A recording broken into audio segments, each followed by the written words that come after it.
Well, hey everyone. Glad that I can finally get this to work. So I'm just going to go ahead and show you guys my presentation for ADHD and you. So I chose ADHD because it's something that's pretty close to me. I have ADHD, and it's something that I've, had to deal with my entire life. And so just doing a lot of research on it was really beneficial for me, and to really understand this condition a little more, and just to kind of understand why I do some of the things I do and why my head works the way it does. And it's been really great. So I hope you enjoy. So let's talk about ADHD. So what is ADHD? ADHD stands for Attention Deficit Hyperactivity Disorder. It's a neurological disorder which manifests itself through different symptoms, which I'm sure you can think of some, which is a lack of attention. It's kind of in the name. So it's a limited attention span, hyperactivity, forgetfulness, and unable to finish things that you start. So a lot of people with ADHD will start something and then they will not be able to finish. So kind of like this picture here. I don't usually have ADHD, but when I do, and then you just don't finish your train of thought. But what's ADD? I'm certain many of you have heard of ADD and ADHD. I used to think that ADD was just people like me who don't have that hyperactivity component to it. But ADHD and ADD are the same. ADD is more of an outdated term, which was used to describe people who don't have that hyperactivity involved. But nowadays, people would describe it as predominantly inattentive ADHD. So ADHD just kind of encompasses a broader spectrum of the ADHD disorder. So moving on here, there are 3 different types of ADD, ADHD people. The first one is mostly hyperactive and impulsive. So these are the people that you generally think of when you think of someone with ADHD, is bouncing off the walls, or when you're thinking of children, just those children that are really crazy. It's generally boys. And so that's, the first one. They're mostly hyperactive and impulsive. The second is mostly inattentive. So that's, what was formerly labeled as ADD. It's kind of the space cadets, the ones who are just out there, they're in la la land, and they kind of check out. Might not have necessarily all of the hyperactivity and energy as their counterparts. Now, the third one is a combination of the two, and that is a little bit of both. And so we'll talk about some of the symptoms in just a bit, and how do you tell when you're hyperactive and impulsive, or when you're mostly just inattentive. Generally, people know, but it's good to have words to, feelings and ideas and things like that people with ADD, ADHD have. So let's take a look here. So how do you get ADHD? Well, according to the Mayo Clinic, there's really 3 ways that people get it. There's a 4th way, but that's like if you're in a building with lead paint, and that's generally not the case these days. But number 1 is genetics. It's just something you're born with. It's in your family. It's in your blood. Most of the times it's a parent that has it. I have 3 kids. I've got I've got a 3.5-year-old. He'll be 4 in October. I've got a 1.5-year-old, and I've got a 6-month-old. And it's been really interesting to see kind of how they've developed.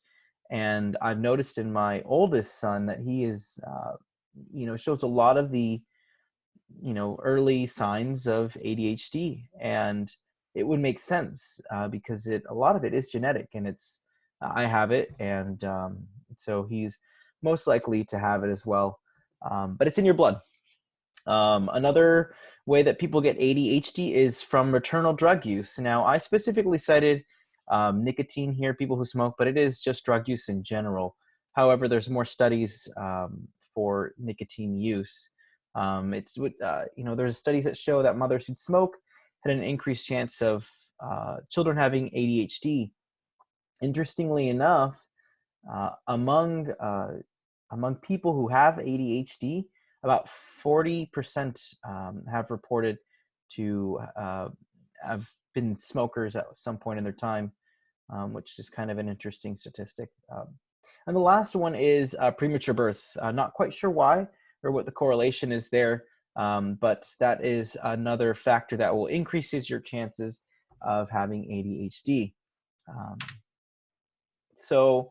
Um, how is ADHD diagnosed? Well, according to the DSM-5, ADHD has to be apparent in the early childhood years before the age of 12.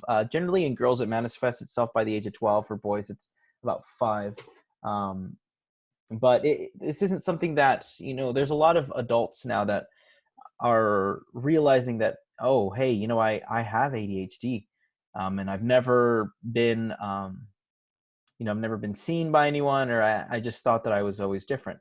And it's really hard because people with ADHD oftentimes go through life, um, struggling and working hard and not really understanding why they can't quite finish tasks or reach certain goals that they have, and just wondering why they're so scatterbrained. And it's frustrating. As someone who has ADHD, I can definitely speak to that. But I can only imagine not understanding this thing that you have in your head, and just realizing when you're older, hey, I have ADHD.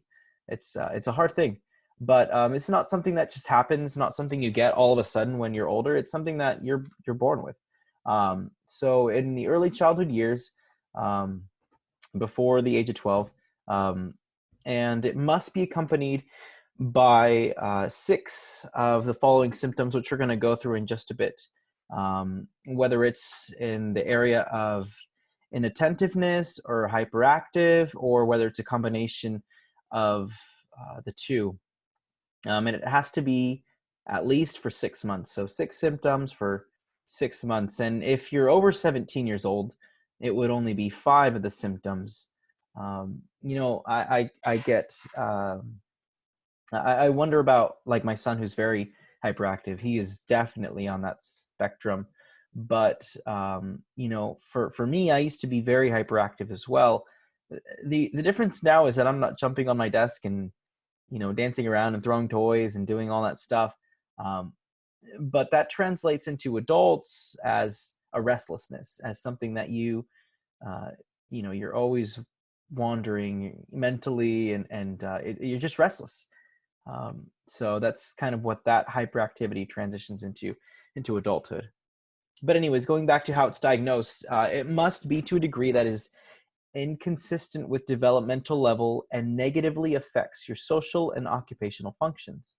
So something that's going to impede you in everyday life, and um, that's kind of the baseline for how ADHD is diagnosed. So let's look at some symptoms for inattention. So here's 9. Again, if you have 6 of these, then you might be predominantly inattentive and have ADHD. So the first one is often fails to pay attention to details and makes careless mistakes. The second is has difficulty holding attention in tasks or hobbies. Number 3 is does not seem to listen when spoken to directly. Number 4 is does not follow through on instructions and fails to finish work. Number 5 is has difficulty organizing tasks and activities. Number 6 is dislikes activities that require sustained mental effort and will often avoid them altogether if possible. Number 7 is will often lose things necessary to tasks and activities. Number 8 is being easily distracted by stimuli. And number 9 is often forgetful in daily activities like paying bills and keeping appointments. Just reading this list and looking at myself, it's like reading my own self, and it's just so interesting to again have words to different things that I've had, in my entire life, and it's so funny because I see number 8, easily distracted by stimuli.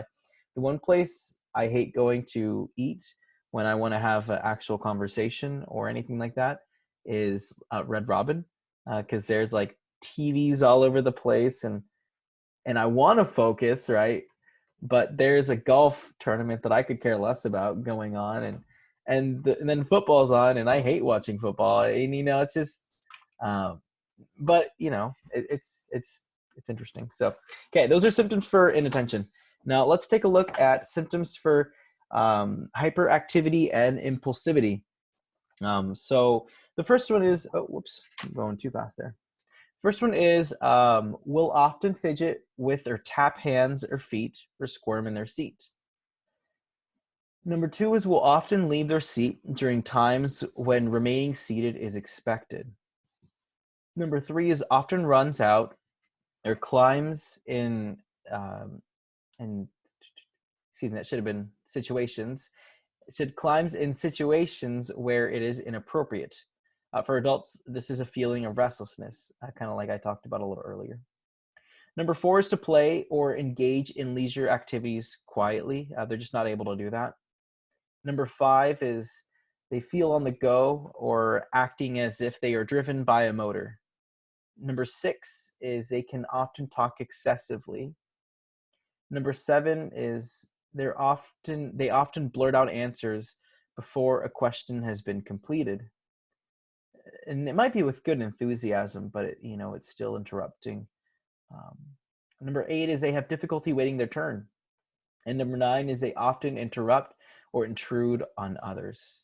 So these are the symptoms for hyperactivity and impulsivity and inattention. And so if you've got six of these for 6 months or longer before the age of 12, that you're generally, the doctor's going to diagnose you with ADHD. And if you've got a combination of a 3 and 3 or 2 and 4, then you've got ADHD. And for an adults, it's 5 of these. So how is ADHD diagnosed? These symptoms, like I said, they must be present in two or more settings, like work or home or school or other social settings. So if you've got some of that stuff and it only goes on at the house, then there's probably something else going on. But if it's like at home and at work or at home in school or in social gatherings, then it's probably ADHD. Oftentimes, in order to get a proper diagnosis, teachers and parents and pediatricians or doctors will work in conjunction together to see if a child does have ADHD and how they're interacting in these situations. So how do you deal and treat ADHD? The question that I used to ask myself was, can ADHD be cured? Is there a cure? Is there a pill that will make my brain click and be normal and stuff? And the answer, according to Michael Scott, is a resounding no. There is no cure for ADHD, but there are lots of different ways that people with ADHD learn to manage and deal with just kind of the craziness that goes on in your head. So the first one is medication. So what happens with people with ADHD is that there's really a lack of a dopamine and what was the other one? I can't remember the word off the top of my head. I'm totally blanking. But anyways, what happens is the neurotransmitters aren't quite working well, and so they can't get the chemicals over to the receptors. Let me just kind of read you what I've got written here. It says stimulants are often prescribed by doctors. Stimulants like Adderall or Ritalin are the two biggest common ones. Prescribed by doctors and help neurotransmission, since it's believed that people with ADHD have malfunctioning neural circuits in the brain. Because of the disconnect from the frontal lobe and the posterior lobe, this affects executive functions. Executive functions would be like starting a task, staying on task, organizing material, regulating emotion, and being able to use working memory, things that I struggle with. I struggle to start something. I struggle to stay on task and to keep myself organized. And throughout the years, I've learned different ways of coping and dealing with this, because you just can't succeed unless you learn these skills in life until you learn to use good executive functions. But the prefrontal cortex would be like the conductor of an orchestra. So imagine your prefrontal cortex as just a conductor, and people with ADHD, it's like the conductor's there, and then they just check out. They're gone. And the orchestra is just, disorganized. Like, what do we do? Squirrel. And so that's kind of the problem there. The problem is that there's insufficient neurotransmitters, or the neurotransmitters that just are there, they're just not transmitting well. They're just not good quality neurotransmitters. They're either having their signals blocked or sidetracked somehow. And so what stimulants do, a medication does, is it increases those neurotransmissions so that you can focus on, the task at hand.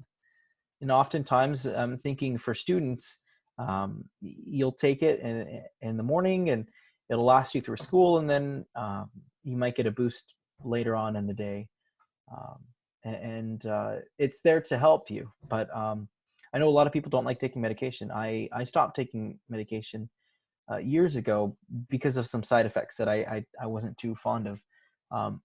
But medications like Adderall and Ritalin are what's often given to people, and it's been medication that's been given through like 50 plus years. It's well studied, and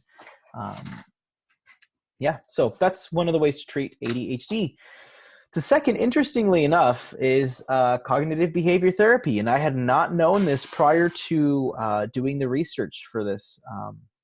So I remember on our class, Theories in Counseling, I did a presentation on CBT, and I just found it really appealing, and I can see in my ADHD brain why it would have been so appealing.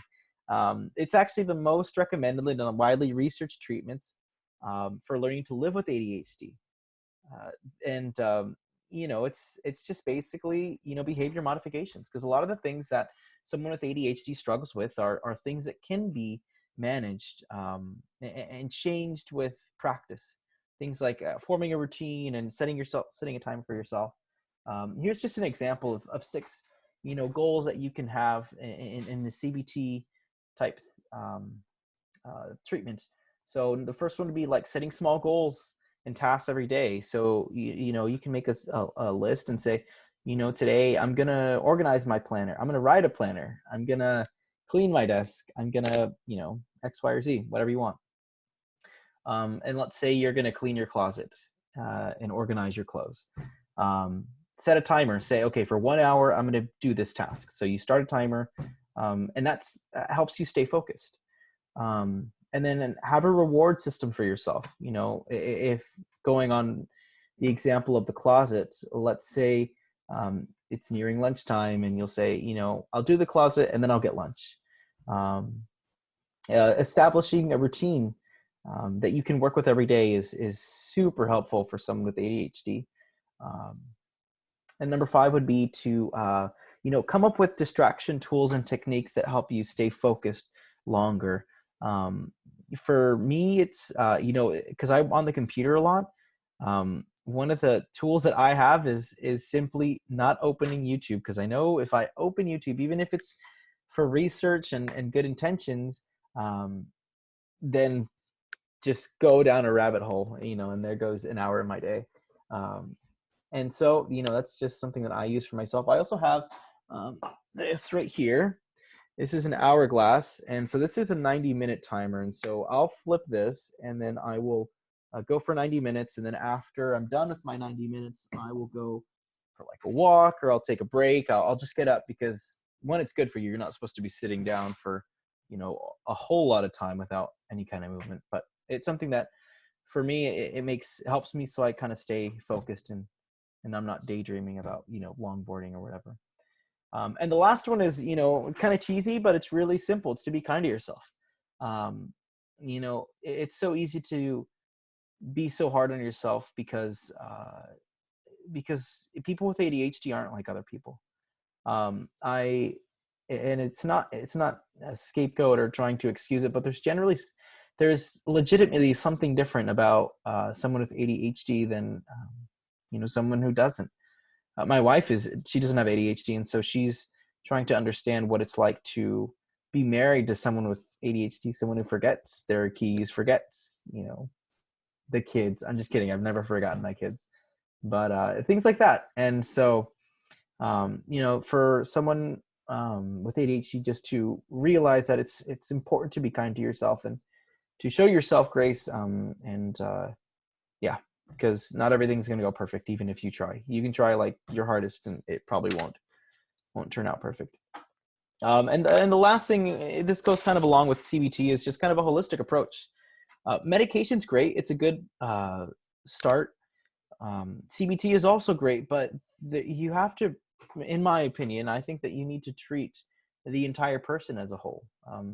So medication and therapy are great, but we all need to learn how to have good executive functioning skills, and that's things like staying on task, things like learning to stay focused, and really understanding who you are. And I think a lot of that goes with you know, doing research on this. If you have ADHD, to do research on um, you know, what is it that I have, and just knowing that you're not alone is pretty cool. Um, you know, because at the end of the day, medication's great, but it will only help you with those symptoms. It won't help you create new behaviors. And so the first thing is to learn new behaviors. And then I would recommend seeing if medication is right for you. And lastly, to find emotional support, because it is important to have a support group, and to know that, well, you're not alone. And even if that's, you know, if it's not any family or anything like that, there's people online. There's ADHD groups, and it's just funny just to see others. Hey, we're kind of in this together. So anyways, that's ADHD kind of in a nutshell. I couldn't end without tossing in a few memes here. Um, but there's really a lot that can be said about ADHD, and I think that it is, if you know, 5% of Americans suffer with it. You know, I say suffer, but you know, have this a diagnosis. So it's 1 in every 20 people, and there are debates between whether it is overdiagnosed or underdiagnosed, and you're either kind of one or the other. But you know, in my few years of just living with this, it's something that I don't think is well understood by most people. People kind of see it as, oh, you know, it's little Johnny, just really hyper and crazy, and you know, he'll grow out of it. And you know, it's estimated that 1 in 7 or 1 in 8 kids outgrow ADHD.